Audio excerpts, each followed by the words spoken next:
ஆண்டவர் இரட்சகருமாகிய இயேசுவின் இனிதான நாமத்தினால் உங்களை வாழ்த்துகிறேன். இந்த நாள் நம்முடைய ஆவிக்குரிய சிந்தனைக்காக சங்கீதம் 37:5 நான் வாசிக்கிறேன்.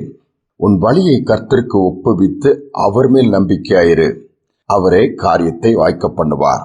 கர்த்தர் மேல் நம்பிக்கை வையுங்கள்.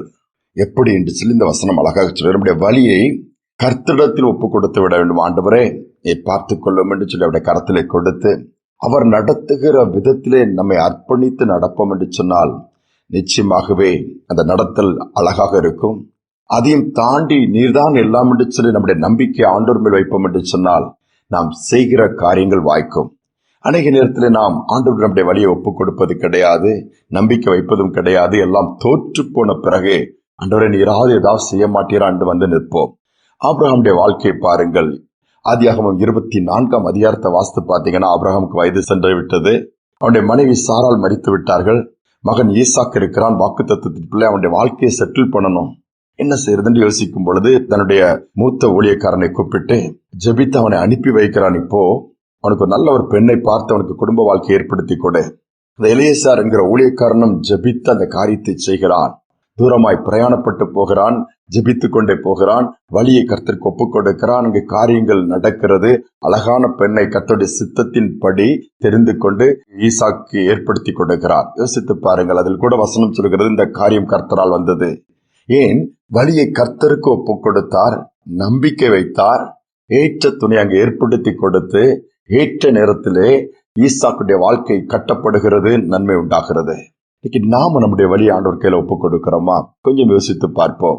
நாமே வழிகளை தெரிந்து கொள்கிறோம், நாமே நம்முடைய காரியங்கள் மேல் நம்பிக்கை வைக்கிறோம். தோற்று பெருகு அப்படி அல்ல.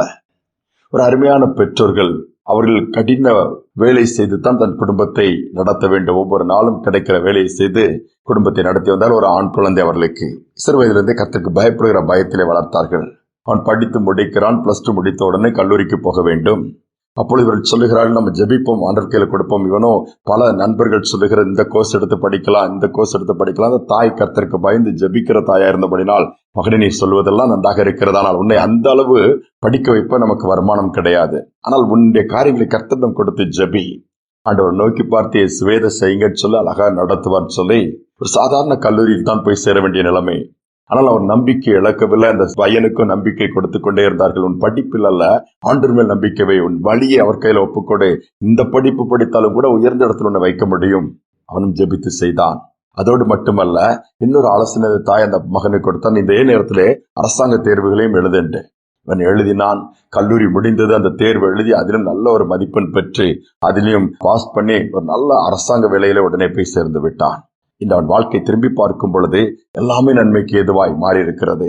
கடினமாய் கஷ்டப்பட்ட பாதையில் கடந்து வருகிற பெற்றோர்கள் தான். ஆனால் வழியை கர்த்தர் கையில் ஒப்பு கொடுத்து அவன் எதிர்காலம் ஆசீர்வாதமா இருக்கும்படி கர்த்தர் மேல் நம்பிக்கை வைக்க கற்றுக் கொடுத்தார்கள். அந்த சிறு பையனும் கர்த்தர் மேல் சிறு வயதிலிருந்தே நம்பிக்கை வைத்தான். ஏற்ற காலம் வரும் பொழுது அந்த நம்பிக்கை வீண் போகவில்லை, காரியங்கள் வாய்த்தது.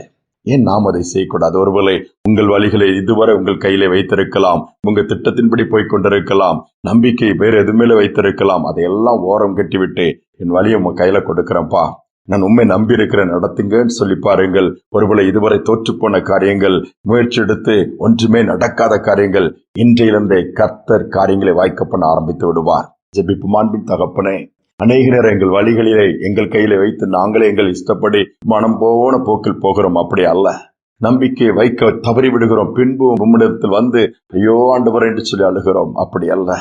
தொடக்கத்திலிருந்தே எங்கள் வழியை உடைய கையிலே கொடுத்து மேல் நம்பிக்கை வைத்து உண்மை சார்ந்து கொள்ளக்கூடிய பாக்கியத்தை கொடுங்க. இந்த ஆடியோ கேட்டுக்கொண்டிருக்கிற பிள்ளைகள் ஒருவேளை வழி தப்பி போயிருக்கலாம், தவறான வழிகளை போய் மாட்டிக்கொண்டோமே, தவறான காரியங்களிலே மாட்டிக்கொண்டோமே, அல்லது என் நம்பிக்கை எல்லாம் இன்னைக்கு இழந்து போயிருக்கலாம், எல்லாம் வீணாய் போய்விட்டதை இப்பொழுது உண்மையில் நம்பிக்கை வைப்பார்கள் என்று சொன்னாலும் அந்த நம்பிக்கை வீண் போகாதபடி உடைய பிள்ளைகளுக்கு அந்த நம்பிக்கையை அப்பா இன்னுமாய் ஸ்திரப்படுத்தி அந்த நம்பிக்கையை நிலைத்திருக்க செய்து உண்மையை நோக்கி பார்க்க உதவி செய்யும். அப்பா இன்னும் படிக்கிற பிள்ளைகள், வேலைக்கு போகிற பிள்ளைகள், சூழ்நிலைகள் என்ன என்று புரியவில்லை என்று சொல்லி தவிக்கிற பிள்ளைகள் இருப்பார்கள் என்று சொன்னால் நம்பிக்கை இழந்த சூழ்நிலைகள் மாறட்டும். உண்மையில் நம்பிக்கை வைத்து இனி அடுத்து என்ன, என் எதிர்காலம் என்ன, என் பிள்ளைகளுக்கு என்ன செய்வது என்று குழப்பத்தோடு இருக்கிற பெற்றோர் இருப்பார்கள் சொன்னால் அவர்களும் உண்மையில் நம்பிக்கை வைக்கத்தக்கதாய் அவருடைய இருதயங்களை திருப்புவீராக. இந்த நாளில் இந்த நம்பிக்கை வைக்கிற ஒவ்வொருவருக்கும் என் நம்பிக்கையின் தேவனாய் நம்பிக்கை கொடுக்கிற காரியங்களை செய்யும்படியாய் வழிகளை திறக்கும்படியா நான் ஜெபிக்கிறேன். தாழ்த்தி ஒப்பு கொடுக்கிறேன். துதிகன மகிமை எல்லாம் உமக்கு செலுத்துகிறேன். இயேசுவின் நாமத்தில் பிதாவே,